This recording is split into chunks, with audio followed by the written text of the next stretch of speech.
Yes. What, Okay. you just got the AAE right now. Okay, great. Lewis Center. Okay, so this is the second part of the talk, and earlier I was asked if I enjoyed what I do as a consulting wildlife biologist, and it doesn't really come out in federal and state laws and regulations that regulate what I do as a wildlife biologist. That is not the fun part for me. This is the fun part for me. So unfortunately, you're not going to get to see me do this live, but this is why I'm a wildlife biologist. This is what I enjoy to do, or this is what I enjoy doing, and I hope it comes out that my enthusiasm and what I'm showing you, the things that I get to do, you'll get to see and hear about. So, as a consulting wildlife biologist, we do lots of things. I'm just going to talk about 4 things. We do focus surveys for endangered species, right? We do construction monitoring to make sure that when a project is approved, they're following the rules and doing following the conditions and the mitigation measures that were set forth in all the documents by the states and under the Endangered Species Act, State Endangered Species Act, NEPA and CEQA. We make sure that they're doing the mitigation that they say they were going to do. We do invasive species control and management. And every once in a while, as a consulting biologist, I do occasionally get to be involved with applied research projects for conservation organizations like the Nature Conservancy or several other agencies that are out there managing lands nowadays. Okay, so what's a focus survey? I briefly talked to you about what a general survey is. You go out to a property and it's rolling hills, and it may be, it may have coastal sage scrub and grassland and a stream bed and all different types of habitats, and some of those habitats might have habitat for endangered species and some of them might not. So we'll go in and we'll assess those areas. We'll do a vegetation map. We'll calculate the acreages of all the different types of habitats out there, and we'll evaluate whether or not there might be an endangered species out there. So that's a general type of survey. If there is habitat for an endangered species, we're going to do a focus survey. And a focus survey for an endangered species the idea is to determine the presence or absence of an endangered species in that particular area at that particular time. So of course, if you're going to do a focus survey, you have to do it at specific dates and times. I mentioned earlier that they're endangered birds, and if they're migratory and they're in Central America, then obviously we're not going to do a focus survey for a migratory endangered bird in the winter when it's not here, right? So we're not going to do surveys year-round depending on the species you're working with. We've done during specific times. Most of us probably know that birds are much more active in the morning than they are in the middle of a hot day, and so we have specific times that we do our surveys. We use various techniques depending on the type of survey or the species we're working with. We don't use the same survey techniques for a desert tortoise or for an endangered bird or for an endangered fish or for an endangered mammal. Obviously, they have different life histories, they have different home ranges, activity patterns, all that. So whenever we do a focus survey, we want to do it in a way that's going to maximize our chances of finding it when we do it. Okay? So I'm going to talk specifically about 2 different endangered species or threatened species that I work with. One is the California gnatcatcher on the coastal slope here in Southern California, and the other is the desert tortoise. Okay, so this is the California gnatcatcher. It's a little tiny gray songbird, a total length of about 4 inches, including its tail. So its body is maybe 2.5 inches, and its tail is maybe 2 inches. Very tiny little bird. This is the adult male. In the spring, it has a black cap, and the female doesn't. So she would just look all gray without that black cap. And here's a protocol. So I suggested to you that we don't just do it however we want to. In fact, the agencies, the U.S. Fish and Wildlife Service and the California Department of Fish and Game publish protocols that we have to follow to do what we call a presence absence survey. So we don't get to do it however we want to do it. And this is what it's, it outlines. You can't do more than 100 acres in a day. We can't do, if one biologist say, oh, we can do all 1,000 acres in one day. And another biologist say, well, that's a large area. You might not find all the gnatcatchers. I'm just going to do 100 acres a day. Well, a biologist that just does 100 acres a day would charge 10 times more what the other guy would charge, right? So that's not fair. And the agencies know that you can only cover so much habitat in a day, so they put a limit on the amount of habitat that you can survey. So there's restrictions for the times, there's restrictions for the seasons, there's restrictions for how much habitat can be surveyed in a day. all of that. Of course, there's requirements for generating reports and submitting your reports to the agencies on time. As I mentioned, I have to have a land permit. It allows me to do these surveys, and there's a whole bunch of red tape that I have to go through to make sure that I'm submitting my reports and doing the surveys in an appropriate manner. So how do they actually get done? This might be difficult for you guys to see, but a client might say, I need a California gnatcatcher survey. And you can see this small development right here, and these big bubbles are coastal sage scrub habitat that was mapped by a biologist where we need to do the surveys. So I might take this map into the field, and I can drive to the end of that road and find this dirt road and get up in there, and I can use this map to do my survey in the field. But nowadays, it's so much easier to get a GIS file from a client that has polygons already on it. So this is not the same survey, but you can see, hopefully, those red polygons on this project site. And this was actually for a conservation organization that wanted to do removal of weeds in certain habitat patches on their property. So they outlined some polygons where they want to have weeds eradicated for me to check to make sure there's no nesting gnatcatchers in the area before they go out there with their crews. So they gave me a file, a GIS file, and I downloaded those onto my GPS unit, and I carried my GPS unit in the field, and you can see that I found gnatcatchers, and wherever I found a gnatcatcher, I would use my GPS unit to pick one. Everyone kind of knows what, you know, casual you can dance a little. Where's the elevator? But keep going. I'll quietly try to. Okay, so I can upload polygons onto my GPS unit, and everyone knows what a nav system is in a car, and it talks to the same satellites. Well, GPS units like this, I can upload polygons onto my map, and I can simply walk right to it, the edge of it, and see exactly where I am on this and where I am on there. I'm also using my phone to search out, I can see real time where I am on a property. So using that old map, I'm just kind of walking around out there and say, I think I'm in this polygon now. But nowadays, I know exactly where I am on a project. Not only do I know exactly where I am on a project site, instead of making a little dot on a map that I'm carrying around with, thinking it's pretty close. I can take a waypoint with this. A waypoint means you're recording your exact device. I can write down the device, California gnatcatcher 1, California gnatcatcher 2, gnatcatcher 3. I get back to the office, I plug in the computer, download those points, I overlap them on the map that's in the GIS, automatically process back to the map. So GPS technology, GIS, all of these things nowadays facilitate our project. Okay, and so moving from a broad scale and lower, you know, this spot right here on this road, this area that I'm surveying right now, I'm standing up on that ridge, here I am. So I'm up on that ridge, down my vehicle. So we go from space all the way into exactly where you want to feel technology. And a long time ago, believe me, it was much more difficult than it is nowadays.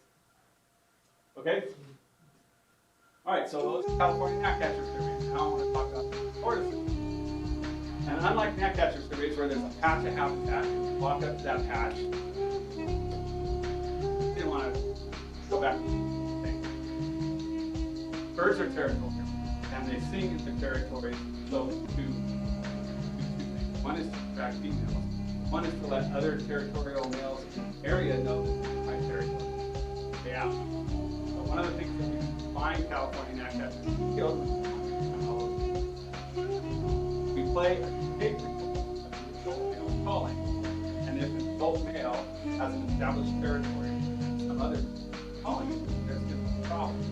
So we walk through the habitat and we play a tape of an adult male, and this is what we do. Using my MP3, I used to carry around a big old tape recorder, and nowadays I got an MP3 player, my little JBL speaker, and also this. All California gnatcatchers.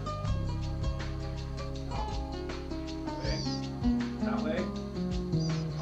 I'll wait for a few seconds, and all of a sudden, gnatcatcher screaming. right? So there's different techniques that we use for different.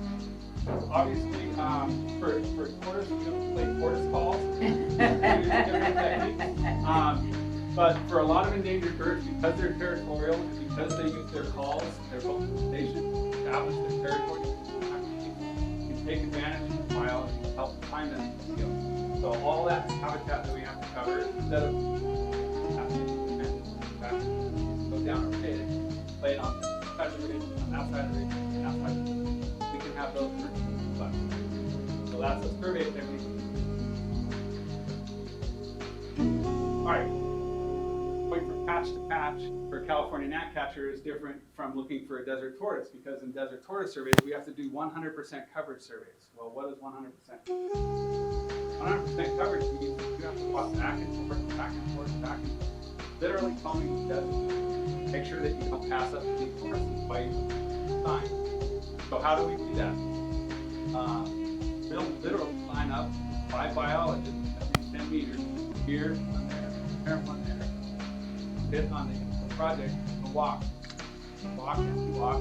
Every single time we encounter a desert sign, we map that sign or plot it. You might say, well, how do you know that you're getting 100% coverage? Well, back in the day, we used to take some flagging on it. Well, I'll move over, and then the next person will take all the flagging off of it while someone else puts more flagging on it. So, we would just make sure that as we go back and forth, we identify exactly where we survey and where we have it.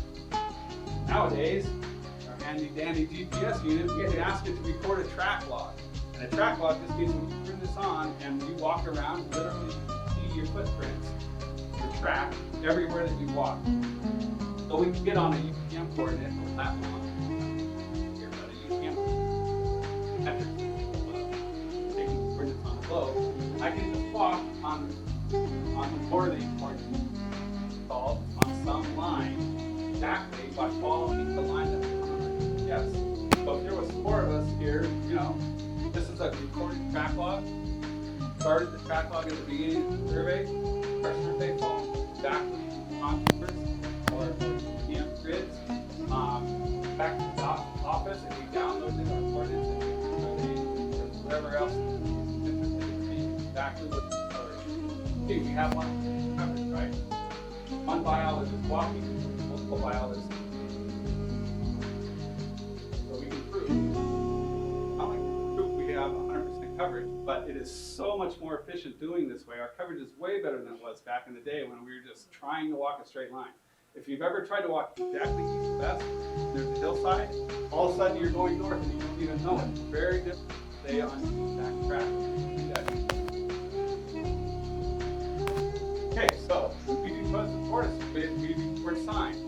Sign means anything that indicates presence. And I don't know if you know this, desert tortoises, certain burrows, dig their own burrows, and they're the most identifiable sign for the desert wild. So us walking back and forth in the desert, coverage, tortoise burrow here are very diagnostic. They have a perfectly flat bottom and a absolutely big top.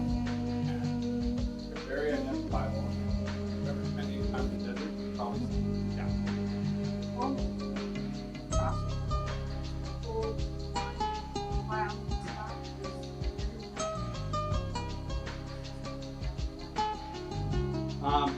it depends on the project.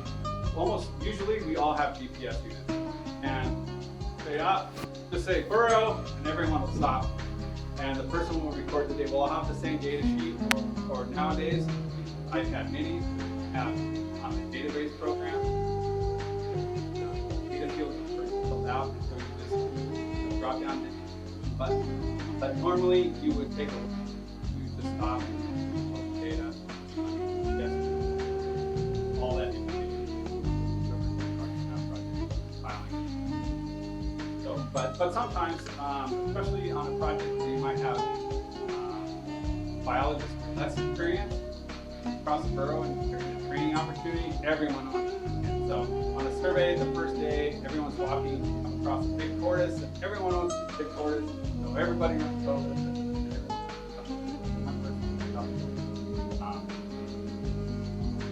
There are some projects where one person takes one. There's one tortoise is found, then the biologist would usually be in the middle instead of at the far end, and they'd run 2 spots over and take the data and run 2 spots over. There. All right, so those are burrow. Tortoise sign also includes scat. So these little black scat are from desert tortoise. They are very diagnostic. They look like a cigar butt. So if you're walking through the desert and you see a cigar butt on the ground, probably a desert tortoise cat. It's not actually a cigar butt. We can actually identify the age of them. They're very black and have like a sheen on the outside of them. They're really fresh. And as they dry out, browner and browner, and turn white, stout. Not only is it big diagnostic, they are 100% vegetarian, unless they check on flour, but their digestive tract works such that all of the stems of plants are lined up horizontally inside this cat. So if there's any question of it might be a big Chuck Wallace cat or something else, break it open, and yes, there's all the things in the scat all lined up perfectly in the same direction, and it's diagnostic. So the tortoise cat at this time. And of course, another type of sign in addition to live tortoises, dead tortoises, carcasses. We always use those. Fortunately, you can see that that's probably a whole tooth shell. This desert tortoise was probably caught by somebody. Probably a challenge, or it's very good with the gun because why would you shoot it? It's just very move, targets, anything more challenging. So unfortunately, this does occur. Obviously, this is taken the native species, and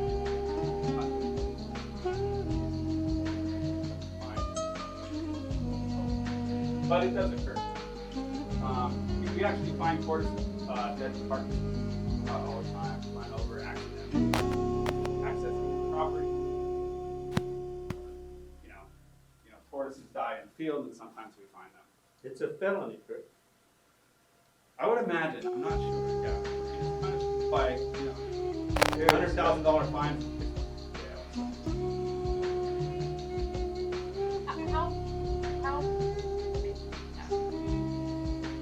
Her question was about the raven impact on the tortoise. So, you might wonder why the tortoise is federally listed as threatened when there is a lot of desert out there. If you go to LA, you don't see a lot of habitat. You just see concrete buildings. When you drive to Las Vegas, you see a lot of desert tortoise habitat, right? So how can it possibly be listed? There's a couple reasons. One is there's these called upper respiratory tract diseases that would affect the pet population. People decided that the tortoise is going to be popular. People put our pet tortoise back in the wild and accidentally introduced a deadly disease to wild populations. And wild populations that don't have any way of dealing with that, or it's actually lethal to them. So there's big areas in the desert where there's no tortoises anymore because of respiratory tract disease. Another reason is that ravens, they can peck through the shells. Adult population is wiped out by respiratory tract, and baby ravens. And we know that we have found dozens, in some cases, of baby tortoises under the raven up to hours. And unfortunately, we not only have adult ravens, they baby tortoises. Kind of, their shells are softer when they get ossified hard enough. There have been dozens. And so there's big projects out there. Southern California, Tennessee, power companies actually have today biology now provide power lines for ravens to take them out of the structure. Decades ago, ravens were not in development, decades of popular ravens started. Raven populations are increasing people, and they've learned to protect themselves, so wiping out protection of the raven, 12 generations. And then you add into problem of actual development, but quite normally. But ravens protected, right? So that's a tricky issue. Ravens are protected under the Migratory Bird Treaty Act because they're a migratory bird, and their nests and their eggs are protected under the California Department of Fish and Game Code. But there are parts of those laws that do allow, just like you can develop projects under Section 7 and Section 10, are sections that would allow people to do that.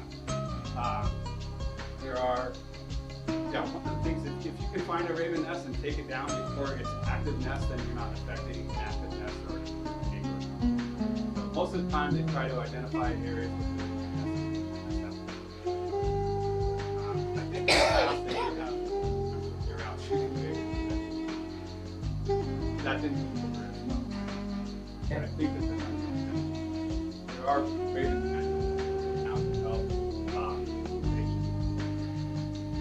My parents had like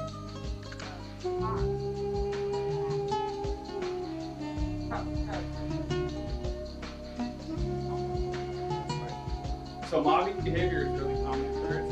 You'll see ravens, mobs, smaller birds, and you'll see hawks, mob ravens. I've seen hummingbird, mob, American kestrel. And so mobbing behavior, mockingbirds, mob hawks that might be around the nest. So usually in the springtime, the bird feels that it might be endangered. It's going to mob, what we call mob, another bird that they think might be predatory on its nest or eggs and try to chase it out of there. Okay, every once in a while we get to see some really cool stuff. This is a Mojave green rattlesnake. I was with the first survey and crossing the code. Mojave green from this snake. I love toxin. Some rattlesnake venoms are not that bad. Toxin, attack our blood, coagulate our blood. Not deadly. Have high levels of serotonin. See, it has a slightly green sheen. Mojave green, it does occur around here, so if you're out in the desert walking around, watch out for this bad guy. Okay, so I only gave 2 examples of focus surveys, even though there's lots of species out there. Another thing we do as biologists is do construction history. I talked a little bit about it, but again, the make sure that the conditions of approval are implemented by the contractor as they're building the project. Under CEQA, there's usually measures, nuisance acts have to be monitored to ensure compliance. So remember, under CEQA, there might be the impacts are completed a level less than. And we want to make sure that actually all the project is California Department of Wildlife, Fish and Game Code, they're going to have to be on the project. So they're careful not to do much. Wildlife Service and actually biological and biological all kinds of make sure that during construction monitoring, biologists all of them the project that I worked on was Alton Parkway in County, right through coastal sage scrub, gnatcatchers. A document associated with it. There was a biological opinion because there was a federal endangered species associated with it, and there was a stream bed associated with it. So all of the documents came into play. Just to show you that they really exist, actually came right out of the environmental impact impacts during the construction. Well, one is no grading explosive sage scrub during the nesting. They say, well, how can you minimize impacts? Well, you're going to take the habitat occupied by the next. But minimizing impacts by not doing that. So in the third, grade all the habitat and birds can fly away. Hopefully find unoccupied habitat. You try to do that during the nesting. If they're on a nest, there's nothing that they can do. So try to avoid or minimize their impacts to the extent possible. And that's just one example. Right, so that's the mitigation measures from environmental impact. Here's Brian, Yes. can I ask a question? The word mitigation, another way it's used, I assume in the parkway construction, they had to mitigate by setting aside X number of acres of suitable habitat. Just talk about that real quick. That was part of the construction requirement. Okay. So there are multiple forms of mitigation. Mitigate means to reduce.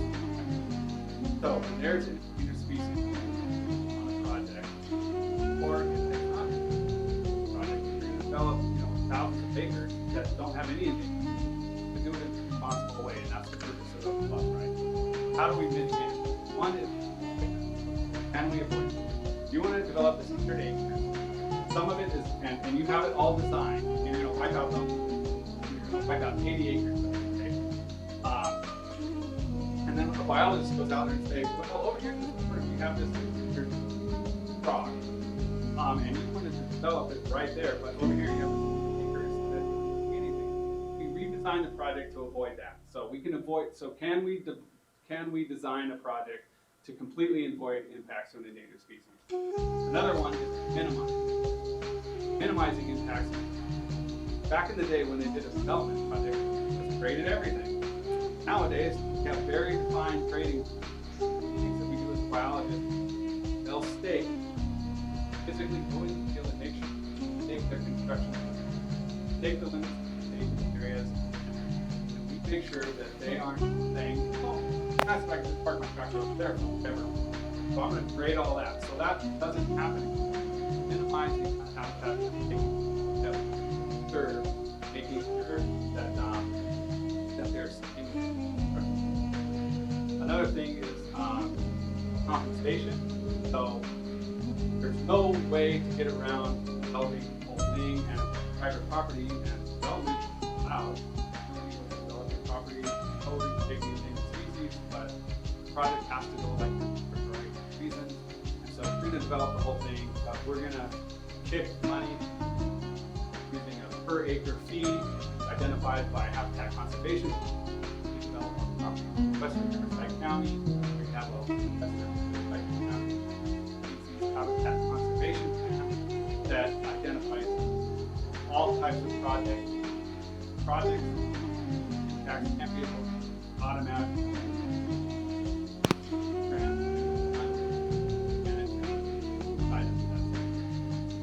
And finally, the other last one that you mentioned, and set aside developer that might have, some developers have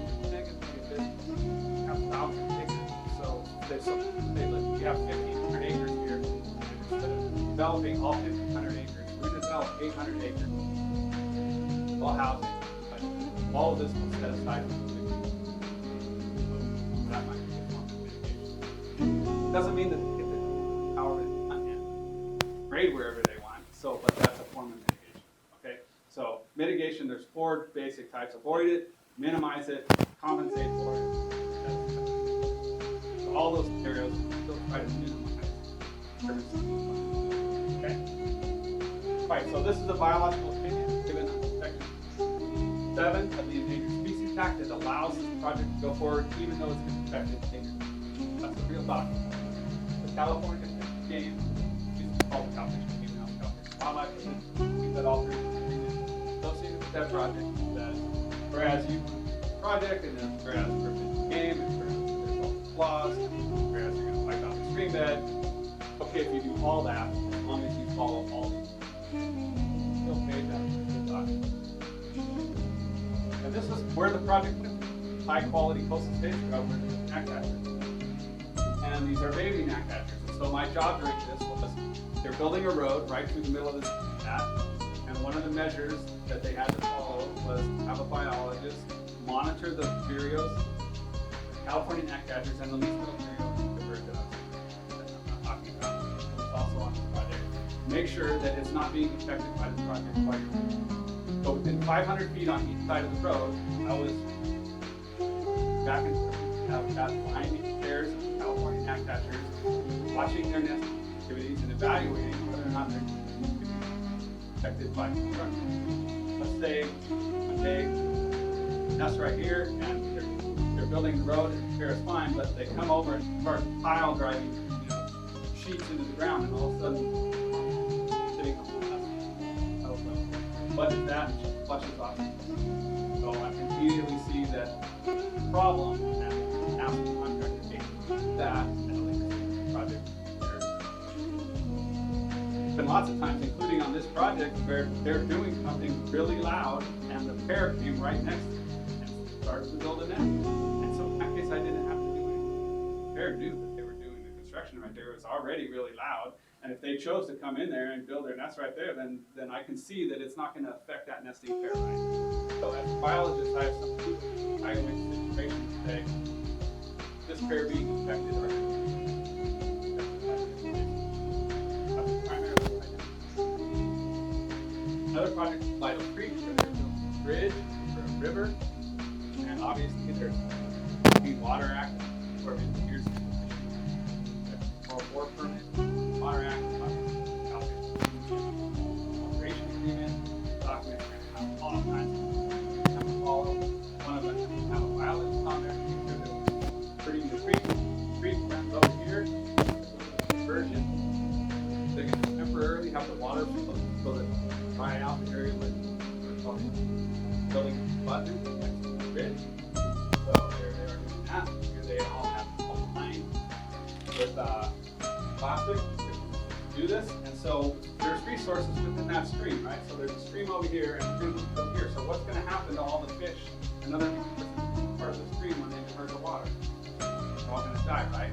Well, no, they're not going to, because there's conditions in there to deal with it. So as a biologist doing this, put up the downstream end of the project, the upstream end of the project, and so no fish can go in or out of this section of the stream. Then we can go through, keep those two nets, collect all the fish, done some biologists gather up all the fish as back and forth in that area, outside of the project area. So, they convert that creek and outfit game, obviously, fishery, fish out of the areas of water. That's kind of what's on that project.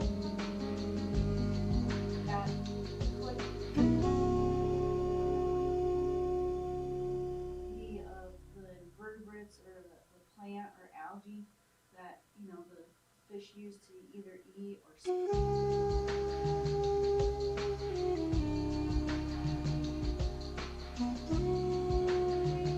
Okay, so our question was, do we collect lots of stuff or just the fish?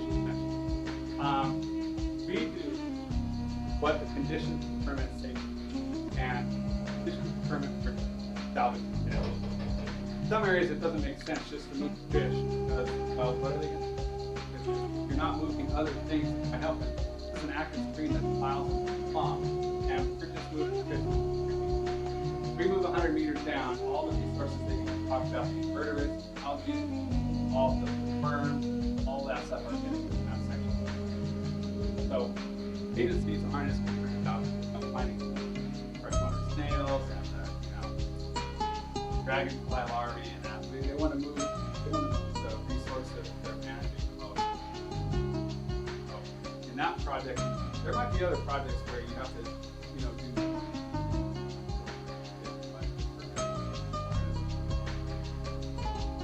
Oh, there you go. So after we do all that, get back in the tree and do the work. Another project that I worked on called the Hatch, a big transmission line project by the Hatch full transmission project being developed by California Edison, going up and over the San Gabriel Mountain. So I was a biologist on a biology project, whole segment, all the way from Palmdale, San Gabriel Mountain, Los Angeles Basin, west all the way to the east. Massive. And obviously there's roads up in there, but the roads are narrow, so we had to grade the roads so that they were wide enough for all their here's the place where they're going to be building the transmission line tower. You can see these big trucks are hauling in all of that steel that they use to build the gigantic tractors. guys are carrying all. There's guys that build it, guys that drill the hole for the foundation, guys that assemble this, guys that put it together, and of course there are biological resources on the national forest that they protect it. My job as a biologist is to take care of it. Create that foundation, make sure they're in their food, right? And of course, some areas are so crazy that they're helicoptering it. At the bottom of it, the helicopter pieces. They're biologists, obviously they're associated with all types of training. And they teach us what we need to know so that we're safe, and we teach them what they need to know so that the resources are being protected and the product can go on. So all of these are examples of construction monitoring. Try to make sure that the resources are being and every once in a while we get to see some cool stuff, right? So this is you guys probably can't tell that this is an adult female possum with 10 kids on its back. So I was doing a survey for an endangered bird one called the Leatherman Bio, and I looked over something and upon closer inspection, it's possum, but it has on the back. So some people think they're really icky, but that was a pretty cool thing. Check out. Okay, so species control is another big part of it. Cowbird trapping is a job that we do because cowbirds are native and obligate nest parasites. So that means they'll lay their eggs with other birds, and the other birds will raise their eggs. And really, that's not that big of a deal because they're endangered birds are parasitized by the brown-headed cowbird. And when a brown-headed cowbird lays her egg in the nest of an endangered leaf-spelled vireo or southwestern because have sooner, faster, they hog all the things. That's kind of biological. Obligate nest parasites, they never make their own nest, never. Some birds can bring in them. Raise them. They're endangered, they're very small birds. Like I said, well, I have to say, but most species are listed. We've wiped out all our habitats, right? The LA doesn't have habitat. Everything that's over there is gone. So nest parasites like cowbirds, but certainly exacerbated. They're wherever they are, they can't even raise kids. Parasites, so that's require cowbird trapping. So this is a parasitized nest. You can see the tiny eggs are the least vireo, and it has a cowbird egg in it as well. See that cowbird has hatched sooner and has hogged all the feeding products that hatch. Unfortunately, not going to provide it. That's why we. So what do we implemented only during the breeding season? Try to trap them out and parasitize today. Cowbirds, type of flatbird, all of that group is various bird flocks. But cowbirds, traps, cowbird, capture lots of native birds accidentally.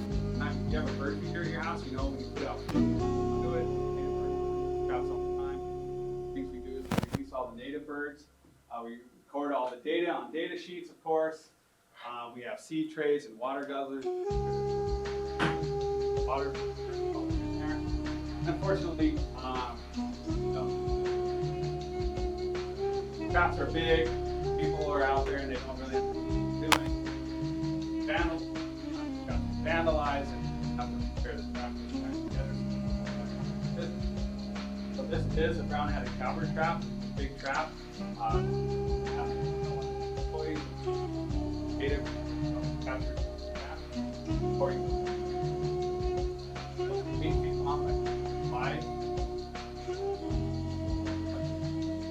And like I said, in addition to brown-headed cowbird, catch lots of native birds. So this is native capture. traps. Black-headed grosbeak that we get to capture, that we capture occasionally, and that we handle and release on a daily basis. And even though orioles don't eat seeds, occasionally the activity of other birds in the traps will attract birds. So the object is to capture unnamed cowbirds, and lots of native birds come in.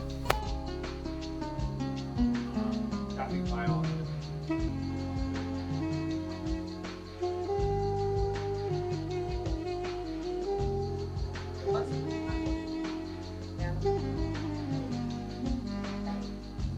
Yeah, we do not ban. There are people out there banning studies, see how they move around and capturing all the time.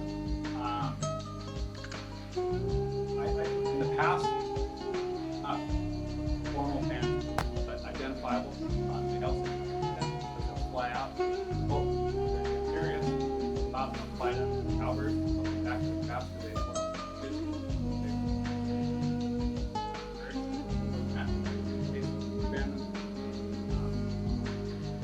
I don't know. There are other research questions that banned tons of cowbirds in the past, and occasionally we would capture those in our traps, and so there is a reporting mechanism.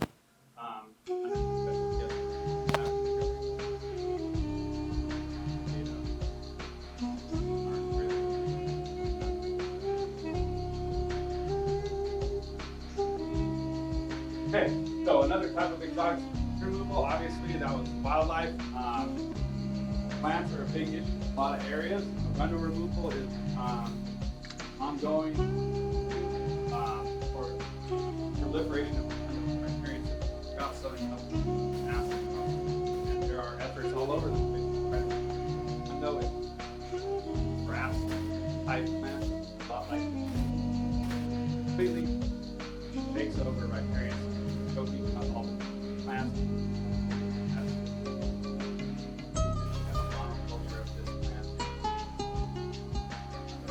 All over them. So you can see in this big patch, to the extent possible, we've left the native willows, taken them the arundo.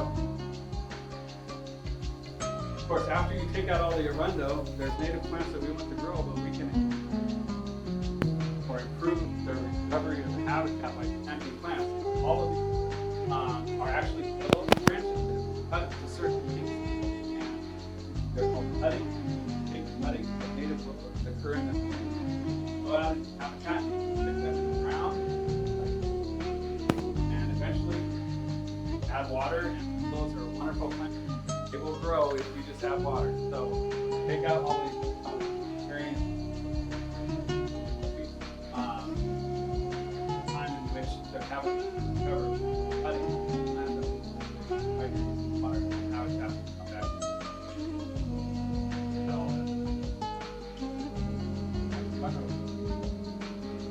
Brian, just real quick, we have ecological restoration, so that's where you're not just consulting, you're actually moving into that area of restoration. Yes, that's a habitat restoration thing. My whole talk is very biased towards wildlife. My wife is actually a plant biologist, restoration ecologist. So as part of our company, I'll go out and do all the wildlife work, and he'll go out and do all the restoration. So on a project like we talked about, when you have to grade areas temporarily for staging areas, we all go out and all done these big disturbed areas. There's biologists out there that use that area by developing planting area back. Awesome. So in areas where we rip out hundreds of acres of arundo, there's restoration ecologists that design plans of where it's planted, how it's going to be planted, and how long it's going to be watered, how it's going to be monitored for the next 5 years to ensure that it's coming back in a way that it's supposed to be within the plants of the plan. So restoration activity and the botany is definitely a big part of the consultants, but it's not something that I talk about. Okay, so every once in a while I actually get to do something that's research oriented. I was awarded a big project a few years ago to study the cactus trend slope in Southern California. These are the fair. Cactus strains are only custom cactus. They're really common in the desert actually, but the one on the coast are very rare, and they only occur in cactus. So not only cactus, but cactus are colored in color to build their nest.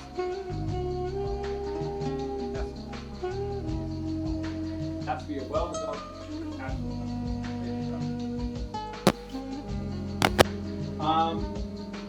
On the coastal slope, there's two types of prickly pear cactus and tip cactus. Really like the straight cactus, common of the three, but coastal prickly pear is the most common cactus that we find it in. So this was a 20,000 acre site. Here is the entire study area.